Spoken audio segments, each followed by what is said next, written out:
Welcome to the AWS Report. I'm Jeff Barr.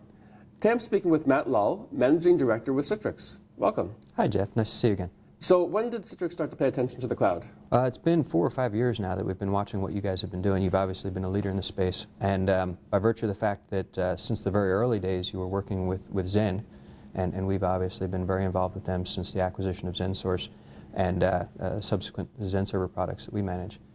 We've been in the same camp almost since the very beginning. So for someone who doesn't understand what Xen is all about, how do you explain that to them? You know, Xen is really the first community-led open source server virtualization technology. And there's a couple of them that have come along since then, but what Xen at its heart is able to do is provide the framework for taking a multitude of operating systems and putting them simultaneously on the same physical host. And that is the premise under which a public cloud is built. So you also mentioned that you have networking and server products? Yeah, so on the networking front, you know, our core product, Citrix NetScaler, is an application delivery controller. So it started out in when the internet first woke up and, you know, Web 1.0 was happening, and the largest brands were creating, at the time, some of the largest data centers ever built. And Amazon.com was a good example of that, right? And what we recognized was that there were certain functions and features that needed to happen for every single web connection that really had nothing to do with the functionality of the application themselves. Basic housekeeping chores to make sure that every single user browser could connect to the necessary application infrastructure, get the answers they needed in a reasonable amount of time. We're also extending that core NetScaler franchise into a new area, Cloud Bridge, which is really designed to allow our customers that are using virtual and or physical Citrix infrastructure on-premise to connect more seamlessly and more easily to their public infrastructure at places like Amazon. Now, you also mentioned something called desktop virtualization, which I know almost nothing about, so enlighten us. So Citrix is the premier company, we believe, in the desktop virtualization space. It is what we've been doing since the day we were formed over 20 years ago.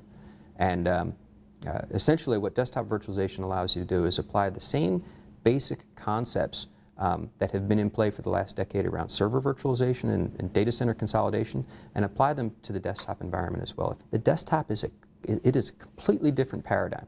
Every user has his own environment, and with the commoditization of technology, consumerization of technology today, you're starting to deal increasingly with smartphones that need to be secured and tablet devices that employees want to use. They're working from home.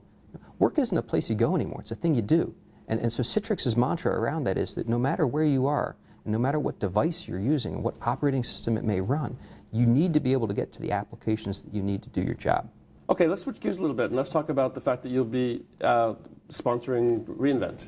Oh, we're happy to be here. It's not the first Amazon event we've been to, but it's your biggest to date as far as I understand it, and we are very pleased to be a platinum sponsor.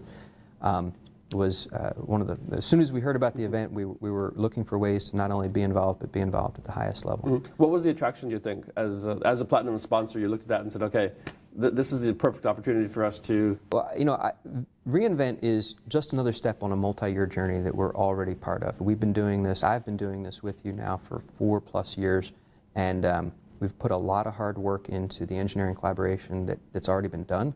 And we're really at an inflection point, I think, with the maturity of the technology, and we're going to have a lot to say about the results of all that hard work at the event. All right, Matt, well, it's really been really fun to speak with you, and really appreciate you taking the time to come. It's been a pleasure. I appreciate you having us here. Come back again soon. This has been the AWS Report, and I'm Jeff Barr.